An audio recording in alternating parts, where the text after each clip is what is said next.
മറയേണ്ടതോർത്ത് ചന്ദ്രനക്ഷത്രാദികൾ വിതുമ്പുമ്പോൾ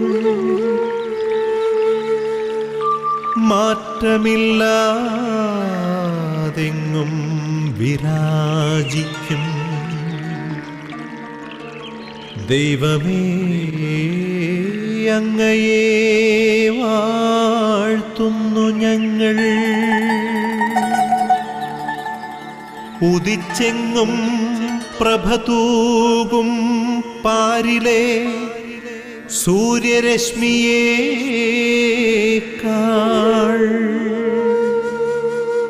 പ്രശോഭിച്ചെന്നും പ്രസാദമേകുന്ന ദൈവമേ, അങ്ങേ മഹിമാവെത്ര മനോജ്ഞം.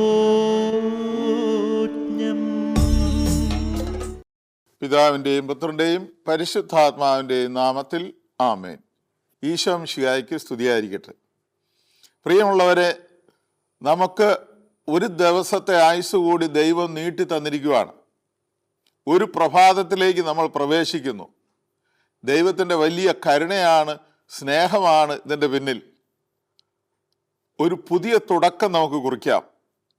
ഈ പ്രാർത്ഥനാ ശുശ്രൂഷയിലൂടെ ദൈവത്തോട് കൂടെ ഈ ഒരു ദിവസം ആരംഭിച്ച് ദൈവത്തോട് കൂടെ പൂർത്തിയാക്കുവാൻ ഉള്ള വലിയ കൃപയ്ക്ക് വേണ്ടി നമുക്ക് പ്രാർത്ഥിക്കാം. ഈ ഒരു ദിവസം ദൈവം ആഗ്രഹിക്കുന്ന വിധത്തിൽ ജീവിക്കുവാൻ, നമ്മുടെ ചിന്ത ദൈവികമാകാൻ, നമ്മുടെ വാക്കുകൾ ദൈവത്തിന് പ്രീതികരമാകുവാൻ, മറ്റുള്ളവരെ വളർത്തുന്നതാവുവാൻ നമ്മെ തന്നെ സമർപ്പിച്ച് പ്രാർത്ഥിക്കാം. ലോകമെമ്പാടുമുള്ള എല്ലാ ഗുഡ്നസ് TV പ്രേക്ഷകരെയും ഈ പ്രഭാത വിരുന്നിലേക്ക് സ്നേഹപൂർവ്വം സ്വാഗതം ചെയ്യുന്നു. പ്രിയമുള്ളവരെ, ഈ പ്രാർത്ഥനാ ശുശ്രൂഷയിൽ പരിശുദ്ധ അമ്മയുടെ മാധ്യസ്ഥം നമുക്ക് യാചിക്കാം. എല്ലാ രോഗികളെയും, പ്രത്യേകിച്ച് കിടപ്പ് രോഗികൾ, പലവിധ രോഗങ്ങളാൽ ക്ലേശിക്കുന്നവർ, ശാരീരികമായും മാനസികമായും വേദനിക്കുന്ന എല്ലാവരെയും തൊട്ടനുഗ്രഹിക്കുന്നതിന് ദൈവത്തിൻ്റെ കൃപ വർഷിക്കപ്പെടുവാൻ പരിശുദ്ധ അമ്മയുടെ മാധ്യസ്ഥം യാചിച്ച് നമുക്ക് പ്രാർത്ഥിക്കാം. നന്മ നിറഞ്ഞ മറിയമേ സ്വസ്തി, കർത്താവ് അങ്ങയുടെ കൂടെ, സ്ത്രീകളിൽ അങ്ങ് അനുഗ്രഹിക്കപ്പെട്ടവളാവുന്നു. അങ്ങയുടെ ഉദരത്തിന് ഫലമായ ഈശോ അനുഗ്രഹിക്കപ്പെട്ടവനാവുന്നു. പരിശുദ്ധ മറിയമേ തമ്പുരാൻ്റെ അമ്മേ, പാപികളായ ഞങ്ങൾക്ക് വേണ്ടി ഇപ്പോഴും ഞങ്ങളുടെ മരണസമയത്തും തമ്പുരാനോട് അപേക്ഷിക്കണമേ. ആമേൻ. പ്രിയ സഹോദരങ്ങളെ, ഇന്ന് ദൈവം നമുക്കായി നൽകുന്ന സന്ദേശം ഏതാണെന്ന് നമുക്ക് കേൾക്കാം. അതിന് ഒരുക്കമായി ഒരു നിമിഷം നമുക്ക് പ്രാർത്ഥിക്കാം. പിതാവായ ദൈവമേ, പുത്രനായ യേശുവിലൂടെ ഞങ്ങൾക്ക് നൽകുന്ന വചനത്തെ പ്രതി ഞങ്ങൾ നന്ദി പറയുന്നു. ആത്മാവാണ് ജീവൻ നൽകുന്നത്, എൻ്റെ വാക്കുകൾ ആത്മാവും ജീവനുമാണ് എന്ന് അരുളി ചെയ്ത കർത്താവേ, ഞങ്ങളിൽ അവിടുത്തെ വചനം വേരൂന്നി ധാരാളം ഫലം പുറപ്പെടുവിക്കുവാൻ കഴിയത്തക്ക വിധം ഞങ്ങളുടെ ഹൃദയവും മനസ്സും തുറക്കണമേ. അവിടുത്തെ പരിശുദ്ധാത്മാവിനെ ഞങ്ങളിലേക്ക് അയക്കണമേ എന്ന് പ്രാർത്ഥിക്കുന്നു. പരിശുദ്ധ അമ്മ വചനം മാംസം ധരിച്ച് ലോകത്തിന് കൊടുത്തതുപോലെ ഞങ്ങളും ഞങ്ങളുടെ ജീവിതം അതിൽ യേശു മാംസം ധരിക്കുവാൻ ഇടയാകത്തക്ക വിധം ഞങ്ങളുടെ ജീവിതത്തെ ക്രമപ്പെടുത്തുവാൻ ഞങ്ങളെ സഹായിക്കണമേ. നിത്യപിതാവും പുത്രനും പരിശുദ്ധാത്മാവുമായ സർവേശ്വര എന്നേക്കും ആമേൻ. പരിമളത്തിനുറവയാം നറുസൗരഭ്യമാകട്ടെ ഞങ്ങളുമീ മണ്ണിൽ.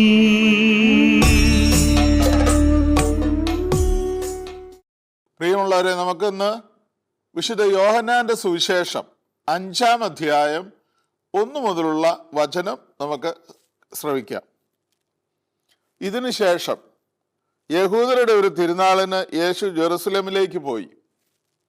ജെറുസലേമിൽ അജകവാടത്തിനടുത്ത് എബ്രായ ഭാഷയിൽ ബെത്സൈദ എന്ന് വിളിക്കുന്ന ഒരു കുളം ഉണ്ടായിരുന്നു. 38 വർഷമായി രോഗിയായിരുന്ന ഒരുവൻ അവിടെ ഉണ്ടായിരുന്നു. അവൻ അവിടെ കിടക്കുന്നത് യേശു കണ്ടു. അവൻ വളരെ നാളായി കിടപ്പിലാണെന്നറിഞ്ഞ് യേശു ചോദിച്ചു, സുഖം പ്രാപിക്കാൻ നിനക്ക് ആഗ്രഹമുണ്ടോ? അവൻ പറഞ്ഞു, കർത്താവേ, വെള്ളമിളകുമ്പോൾ എന്നെ കുളത്തിലേക്ക് ഇറക്കാൻ ആരുമില്ല. ഞാൻ എത്തുമ്പോഴേക്കും മറ്റൊരുവൻ വെള്ളത്തിൽ ഇറങ്ങിക്കഴിഞ്ഞിരിക്കും. യേശു അവനോട് പറഞ്ഞു, എഴുന്നേറ്റ് കിടക്കയും എടുത്ത് നടക്കുക. അവൻ തൽക്ഷണം സുഖം പ്രാപിച്ച് കിടക്കയെടുത്ത് നടന്നു. അന്ന് സാബത്തായിരുന്നു. അതിനാൽ സുഖം പ്രാപിച്ച ആ മനുഷ്യനോട് യഹൂദർ പറഞ്ഞു, ഇന്ന് സാബത്താകിയാൽ കിടക്ക ചുമക്കുന്നത് നിഷിദ്ധമാണ്. അവൻ മറുപടി പറഞ്ഞു, എന്നെ സുഖപ്പെടുത്തിയവൻ നിന്റെ കിടക്കയും എടുത്ത് നടക്കുക എന്ന് എന്നോട് പറഞ്ഞു. അപ്പോൾ അവർ ചോദിച്ചു, കിടക്കയും എടുത്ത് നടക്കുക എന്ന് നിന്നോട് പറഞ്ഞവൻ ആരാണ്? അവിടെ ഉണ്ടായിരുന്ന ജനക്കൂട്ടത്തിൽ യേശു മറിഞ്ഞു കഴിഞ്ഞിരുന്നതിനാൽ അവൻ ആരാണെന്ന് സുഖം പ്രാപിച്ചവൻ അറിഞ്ഞിരുന്നില്ല. പിന്നീട് യേശു ദേവാലയത്തിൽ വെച്ച് അവനെ കണ്ടപ്പോൾ പറഞ്ഞു, ഇതാ നീ സൗഖ്യം പ്രാപിച്ചിരിക്കുന്നു. കൂടുതൽ മോശമായതൊന്നും സംഭവിക്കാതിരിക്കാൻ മേലിൽ പാപം ചെയ്യരുത്. അവൻ പോയി യേശുവാണ് തന്നെ സുഖപ്പെടുത്തിയതെന്ന് യഹൂദരെ അറിയിച്ചു. സാബത്തിൽ പ്രകാരം പ്രവർത്തിച്ചതിനാൽ യഹൂദർ യേശുവിനെ ദ്വേഷിച്ചു. യേശു അവരോട് പറഞ്ഞു, എൻ്റെ പിതാവ് ഇപ്പോഴും പ്രവർത്തന നിരതനാണ്, ഞാനും പ്രവർത്തിക്കുന്നു. ഇതുമൂലം അവനെ വധിക്കാൻ യഹൂദർ കൂടുതലായി പരിശ്രമിച്ചു. കാരണം അവൻ സാബത്ത് ലംഘിക്കുക മാത്രമല്ല, തന്നെ തന്നെ ദൈവതുല്യനാക്കിക്കൊണ്ട് ദൈവത്തെ തൻ്റെ പിതാവെന്ന് വിളിക്കുകയും ചെയ്തു. പ്രിയ സഹോദരങ്ങളെ, നമ്മൾ വളരെയേറെ പ്രാവശ്യം വായിച്ച് ധ്യാനിച്ച് കേട്ടിട്ടുള്ള വചനമാണിത്. 38 വർഷമായി തളർവാത രോഗം പിടിപെട്ട് എഴുന്നേൽക്കാൻ പോലും വയ്യാതെ ബെത്സൈദ കുളക്കരയിൽ സർവപ്രതീക്ഷയും നശിച്ച് നിരാശനായി കിടന്ന ഈ മനുഷ്യനെ കർത്താവ് സുഖപ്പെടുത്തുന്ന അനുഭവമാണ് ഇന്ന് നമ്മൾ വായിച്ചു കേട്ടത്. നമ്മൾ മനസ്സിലാക്കേണ്ട ഒരു കാര്യം, ഈ ബെത്സൈദ എന്ന വാക്കിന്റെ അർത്ഥം തന്നെ കാരുണ്യത്തിന്റെ ഭവനം എന്നാണ്. ഇവിടെ പറയുന്നുണ്ട്, ആ കുളത്തിന് 5 മണ്ഡപങ്ങൾ ഉണ്ടായിരുന്നു. 5 മണ്ഡപങ്ങൾ സൂചിപ്പിക്കുന്നത് 5 കൃപയുടെ അനുഭവമാണ്. 5 കൃപയുടെ മണ്ഡപം. ഇവിടെ വരുന്നവരൊക്കെ കൃപ സ്വീകരിക്കുകയാണ്, ദൈവത്തിൻ്റെ കൃപ. വിവിധ രോഗങ്ങൾക്ക് അധീനപ്പെട്ട് കിടക്കുന്ന രോഗികൾ ഈ കുളക്കരയിൽ വന്ന് കിടക്കുന്നു. ദൈവത്തിൻ്റെ ദൂതൻ ഇടയ്ക്ക് വന്ന് ആ കുളത്തിലിറങ്ങി വെള്ളം ഇളക്കുന്നു. ആ ഇളക്കിയതിന് ശേഷം ആദ്യം കുളത്തിലിറങ്ങുന്ന രോഗി സുഖം പ്രാപിക്കുന്നു. അവരുടെ വിശ്വാസം അനുസരിച്ച് ദൈവമാണ് ആ കുളത്തിൽ വന്ന് വെള്ളം ഇളക്കുന്നത്, അവിടെ സൗഖ്യം കിട്ടും. ഇങ്ങനെ രോഗശാന്തി പ്രതീക്ഷിച്ച് 38 വർഷമായി ഈ കുളത്തിൻ്റെ കരയിൽ തന്നെ കിടക്കുന്ന തളർവാത രോഗിയെ കർത്താവ് സുഖപ്പെടുത്തുന്നതാണ് നാം കാണുന്നത്. നമുക്കറിയാം, യേശു ജനിക്കുന്നതിന് ചുരുങ്ങിയത് 6 വർഷം മുമ്പ് മുതൽ ഈ തളർവാത രോഗി ആ കുളക്കരയിൽ കിടക്കുകയാണെന്ന് ഓർക്കണം. അപ്പോൾ ഈ മനുഷ്യൻ എത്രയോ വർഷങ്ങളായിട്ട് വെള്ളമിളകുമ്പോൾ ആദ്യം ഇറങ്ങാൻ തയ്യാറാവുമ്പോൾ വേറൊരാൾ ഇറങ്ങിക്കഴിഞ്ഞിരിക്കും. കുറച്ചുകൂടി നടക്കാനും ഇറങ്ങാനും പറ്റുന്നവർ ഇറങ്ങിപ്പോവാണ്. ഈ മനുഷ്യനെ ഒന്ന് സഹായിക്കാനോ കുളത്തിലിറക്കാനോ 38 വർഷമായിട്ട് ഒരാളും ഇല്ല എന്നുള്ളതാണ്. അപ്പോൾ ദൈവകൃപ സ്വീകരിക്കുന്നതിന് ഈ മനുഷ്യന് തടസ്സമായി നിൽക്കുന്നത് ഈ ഒറ്റപ്പെടലിൻ്റെ അനുഭവമാണ്. എനിക്കാരുമില്ല എന്ന അനുഭവം, എന്നെ സഹായിക്കാൻ ആരുമില്ല. അപ്പോൾ ഈ ഒരു അനുഭവം നമുക്ക് ഒരു പക്ഷെ നമ്മുടെ നാട്ടിൻ പുറങ്ങളിൽ മനസ്സിലാക്കുന്ന ഒന്നുണ്ട്. ഇപ്പൊ കൊച്ചി പ്രദേശത്ത് കായലും വെള്ളവും എല്ലാം ചുറ്റിയും കിടപ്പുണ്ട്. അതുപോലെ തന്നെ കുട്ടനാട്ടിൽ വെള്ളം എപ്പോഴും എല്ലായിടത്തും ഉണ്ട്. പക്ഷെ കുടിക്കണമെങ്കിൽ നല്ല വെള്ളം കിട്ടണമെങ്കിൽ പൈപ്പ് വെള്ളം വേണം. അതുപോലെയുള്ള ഒരു അനുഭവമാണ്. ദൈവകൃപയുടെ നടുക്ക് അല്ലെങ്കിൽ അതിനോട് ചേർന്നാണ് കിടക്കുന്നത്. പക്ഷെ അതിനകത്ത് നിന്ന് ഒരു തുള്ളി എടുക്കാൻ പറ്റാത്ത അവസ്ഥയിൽ ഈ മനുഷ്യൻ നിസ്സഹായനായി കിടക്കുകയാണ്. അപ്പോൾ കടലിൽ കിടക്കുന്ന മനുഷ്യൻ, അവന് ദാഹിച്ചാൽ എന്ത് ചെയ്യാൻ പറ്റും? ഒരു തുള്ളി വെള്ളം കുടിക്കാൻ പറ്റുമോ? കടലിലെ വെള്ളം എന്ന അനുഭവം ഈ മനുഷ്യന് ഉണ്ടാവുകയാണ്. കൃപയുടെ തടാകത്തിനടുത്ത് കിടന്നിട്ടും ഒന്നും സാധിക്കാത്ത അവസ്ഥ. അവിടെയാണ് യേശു ചോദിക്കുന്നുണ്ട്, സുഖം പ്രാപിക്കാൻ നിനക്ക് ആഗ്രഹമുണ്ടോ? അതെന്തൊരു ചോദ്യമല്ലേ.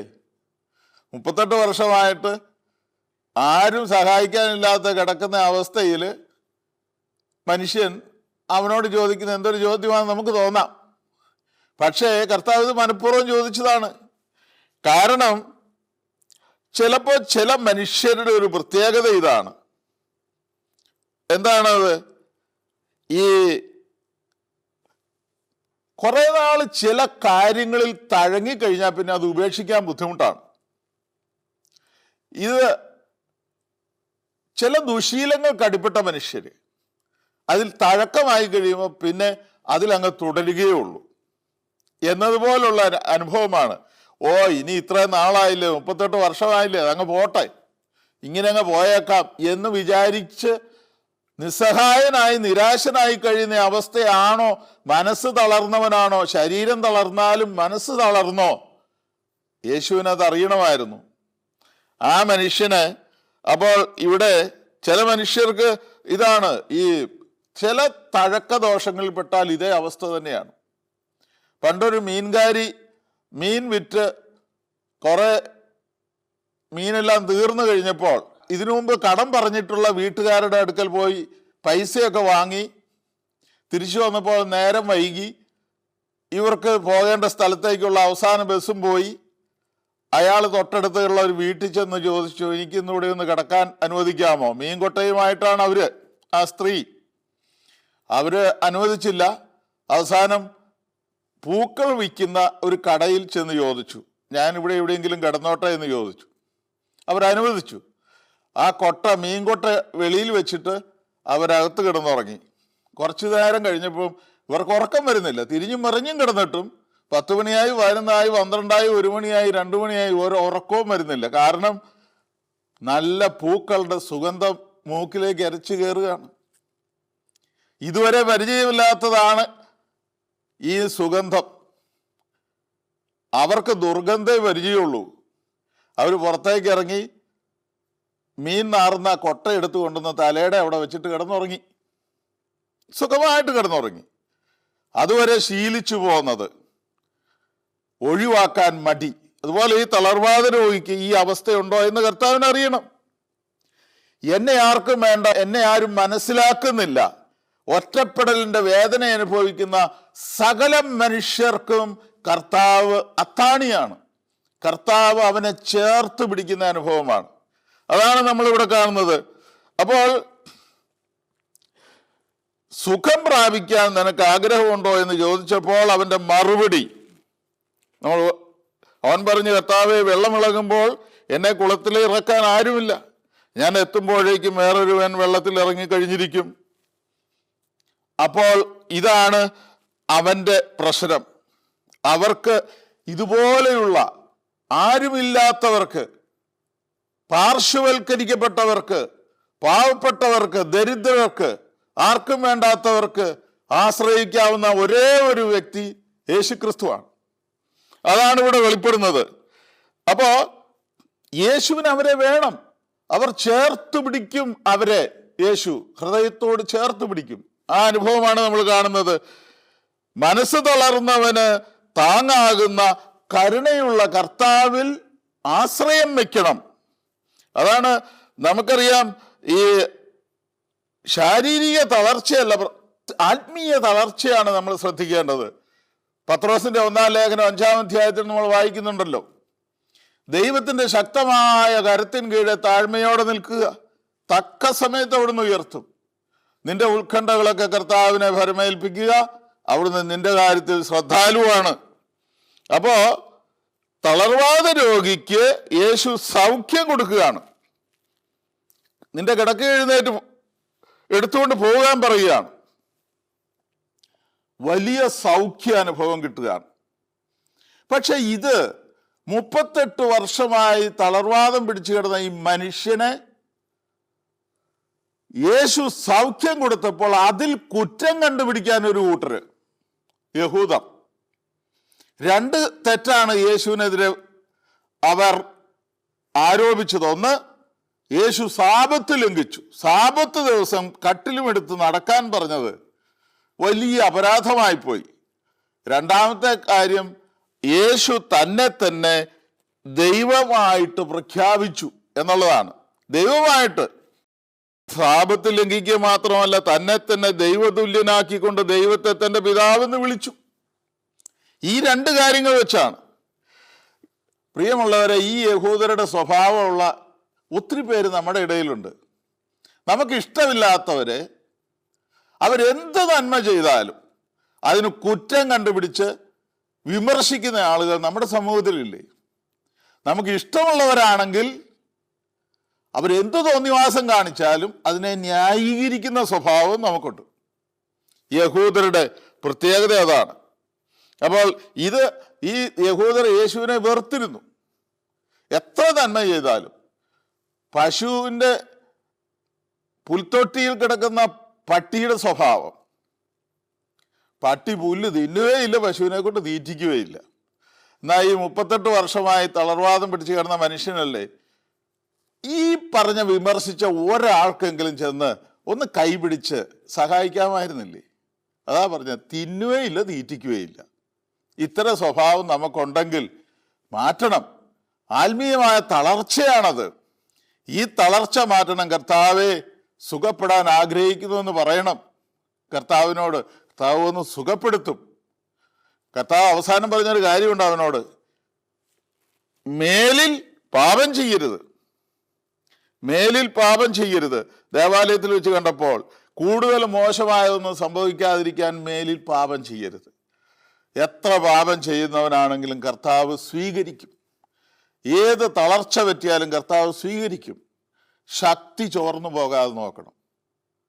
നമുക്ക് പ്രാർത്ഥിക്കാം. ആബാ പിതാവേ, സ്നേഹാഗ്നിയാൽ ജ്വലിക്കട്ടെ മക്കളാ ഞങ്ങളെല്ലാം.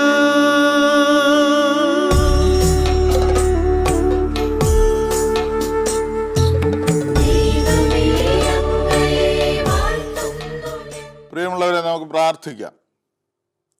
കർത്താവായ ദൈവമേ, തളർവാദ രോഗിക്ക് 38 വർഷമായി നിരാശനായി ആരെയും ആശ്രയിക്കാനില്ലാതെ കഴിഞ്ഞിരുന്ന മനുഷ്യന് അത്താണിയായി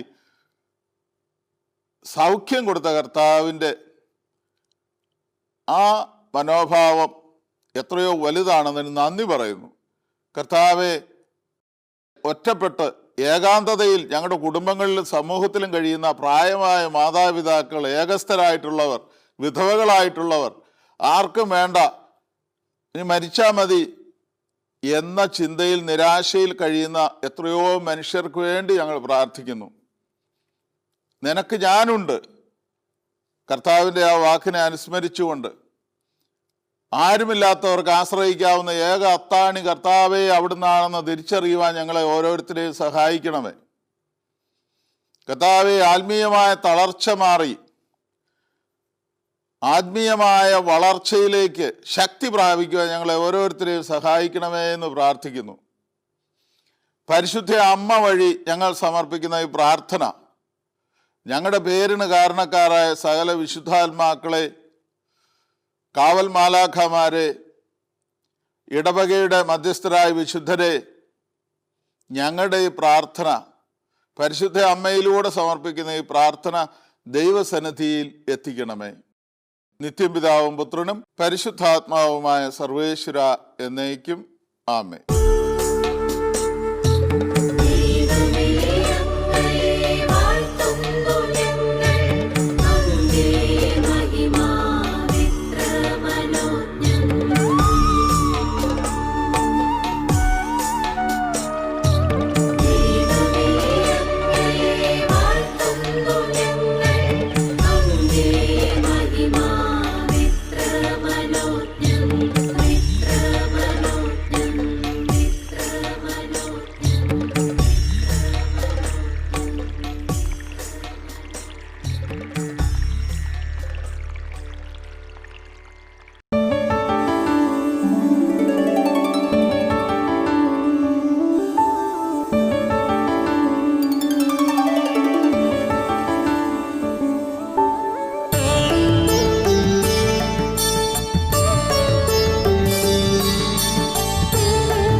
ദിവ്യകാരുണ്യനാഥനേ,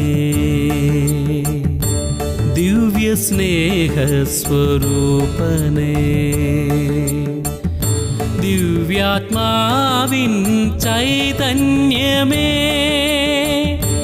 ദിവ്യസ്നേഹം നീ നിറയ്ക്കണേ. ദിവ്യകാരുണ്യനാഥനേ,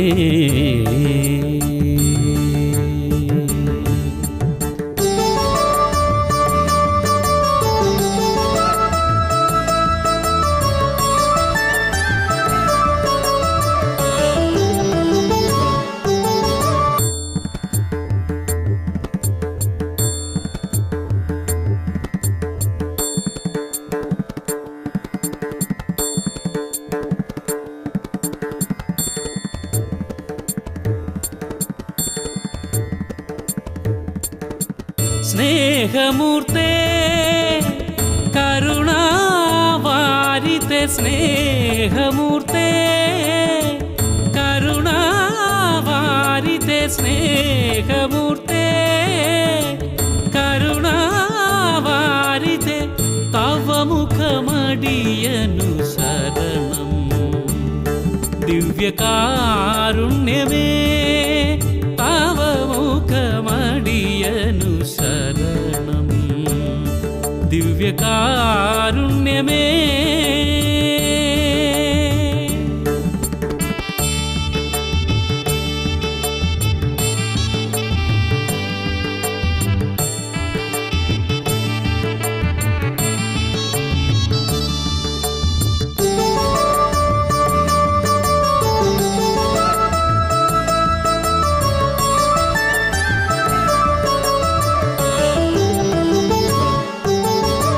ക്ഷമാരൂപനേ കരുണാവാരിതേ, ക്ഷമാരൂപനേ കരുണാവാരിതേ, ക്ഷമാരൂപനേ കരുണാവാരിതേ, തവ പദമടിയനുസരണം. ദിവ്യകാരുണ്യമേ, തവ പദമടിയനുസരണം. ദിവ്യകാരുണ്യമേ,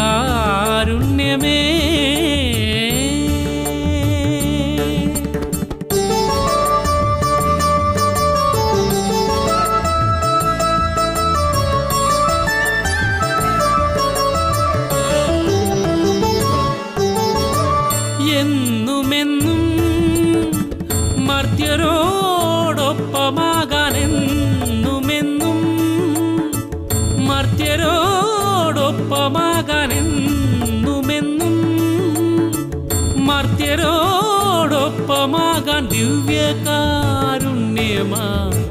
വസിച്ചവനെ, എന്നും ദിവ്യകാരുണ്യമായി വസിച്ചവനെ, ഉള്ളിൽ വസിപ്പവനേ,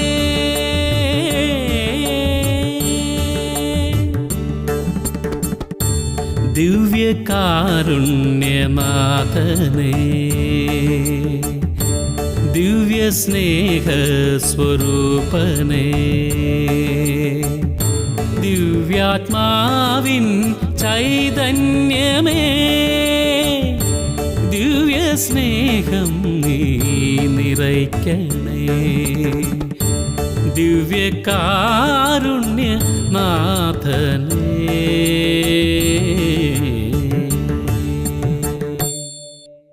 പ്രിയമുള്ളവരെ, നമുക്ക് കർത്താവിൻ്റെ സമാധാനം സ്വീകരിക്കാം. കർത്താവിൻ്റെ സമാധാനം ഉള്ളിൽ നിന്ന് വരുന്ന ആന്തരിക സമാധാനമാണ്. അത് ദൈവം മാത്രം നൽകുന്ന ഒന്നാണ്, ഭൗതികമായ ഒന്നുകൊണ്ട് സാധിക്കുന്നതല്ല. അപ്പോൾ നമുക്ക് സഭയോട് ചേർന്ന് സഭയുടെ ഇടയൻ മാർപ്പാപ്പായോടും എല്ലാ കർദിനാൾമാരോടും മെത്രാപ്പൊലീത്താമാർ, മെത്രാന്മാർ, പുരോഹിതർ, സന്യസ്തർ, അൽമായ സഹോദരങ്ങൾ എല്ലാവരോടും ചേർന്ന് നമുക്ക് യേശുവിൻ്റെ സമാധാനം സ്വീകരിക്കാം. നമ്മുടെ കർത്താവ് ഈശോ മിശിഹായുടെ കൃപയും പിതാവായ ദൈവത്തിൻ്റെ സ്നേഹവും പരിശുദ്ധാത്മാവിൻ്റെ സഹവാസവും നാം എല്ലാവരോടും കൂടെ ഉണ്ടായിരിക്കട്ടെ, ഇപ്പോഴും എപ്പോഴും എന്നേക്കും.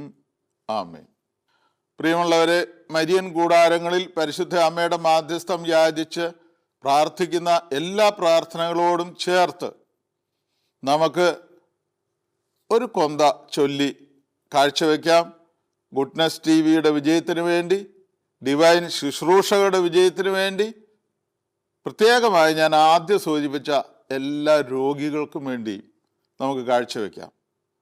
എല്ലാവർക്കും ഒരു നല്ല ദിവസം, ദൈവാനുഗ്രഹമുള്ള ദിവസം ഉണ്ടാകട്ടെ എന്ന് ആശംസിക്കുന്നു. നന്ദി.